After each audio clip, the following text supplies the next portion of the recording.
be with a cup of coffee and tea, where I shall be spewing my 2 cents on the various topics that are out there. And today I shall be speaking on one of the bizarre reasons for rejection.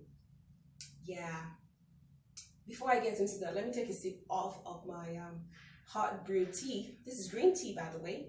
It doesn't have cream. It doesn't have any form of sweetener in it. So I'm going to sip it and then we'll get into today's topic, which is the bizarre reasons behind rejection. I've heard a couple and I'm here to share it with you today.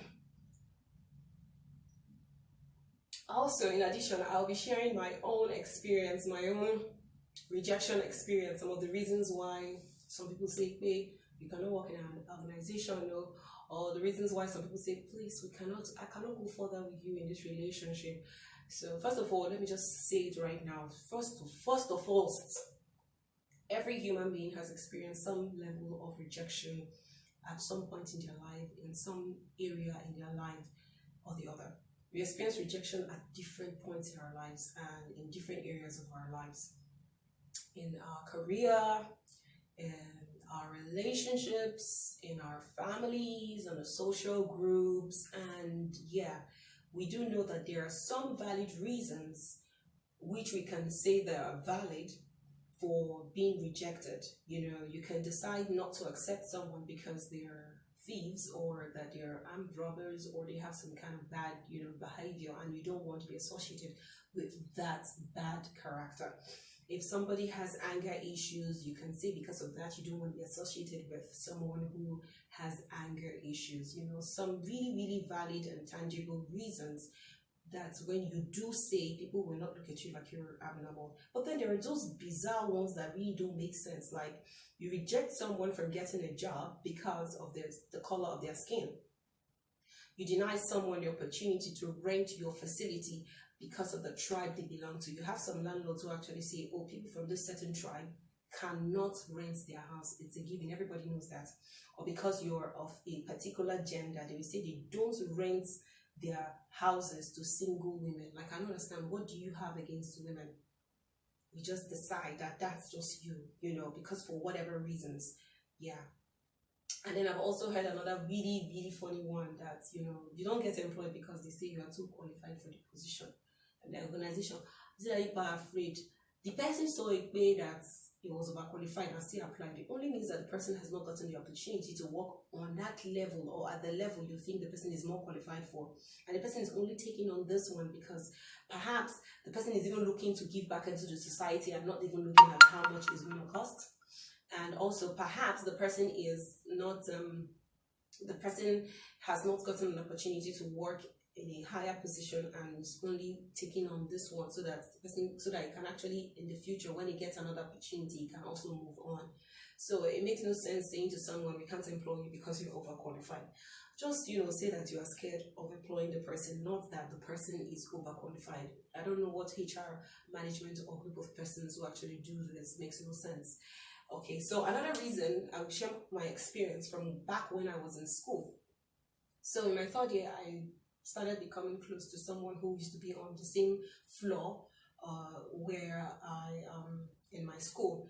So one day this girl says, I never knew we would be friends, And I asked why. She said she didn't used to like me when I was in my year 1 and year 2. And guess her reason for not liking me or even wanting to be my friend is because my legs were yellow.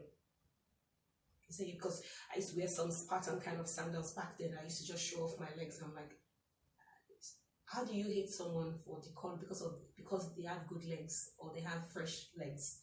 Very weird reason. So I'm saying this to say this now. I never asked that girl to be my friend. They never crossed my mind. So many of us are even experiencing some level of rejection without even knowing. Like as you are right now, they're just people that have just X'd you from their life. That's never ever will you ever be close to them for one very funny reason or the other. They can just say, oh, I don't like your eyebrows. Oh, this girl has got weird eyebrows. She can't be my friend. So some of us are actually being rejected without our knowledge. Some boys have said they can never ever date you because you look spoiled. Like the reasons like that without even getting to know someone and then just drawing a conclusion and having a mindset because of the way the person looks, it's not really a good thing. And I'm going to also share some of my experience. And then also in relationships, I can understand when someone says they're not going to date you because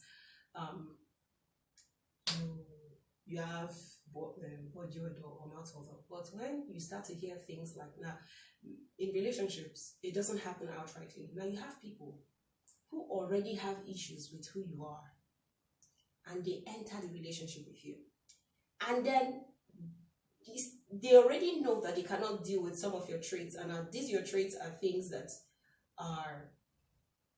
make up who you are. These are the things that make you unique, that make you you, things that make Obi. And then in the relationship, you now start to experience different levels of like rejection. It comes subtly. You know, the weirdest one, which I just experienced because I just came out of a really hurtful relationship which I believed was even going to lead to marriage. But you know, that will be shared in the other episodes. And some of the reasons why I was rejected is because, one, I have an opinion. How do you say to someone you shouldn't have an opinion? Like, that's weird. Every human being should have an opinion.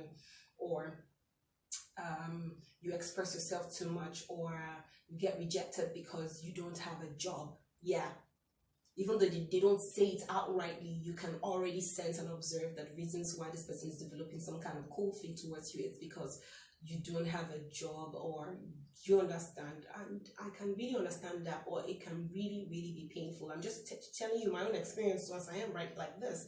Somebody looked at me and said to me that the reason why they don't like me, or they're not really comfortable to go the distance with me or spend the rest of their life with me is because I had an opinion. Like, that's weird. Or that I'm too smart. Stop showing me that you're smart. I already know you're smart. You don't have to prove to me all over again. But like, it's not like you're actually trying to do that. It's like the person is already intimidated by you, you know? I'll be sharing some of the other bizarre reasons in the other episodes, but this is just the first episode so that I get to share this one. Until next time, when I come your way again. I sound like some presenter on NTA. No offense, guys. I know you guys were like one of the first TV stations in Nigeria and all of that, but so here goes. I'll do it with a cup of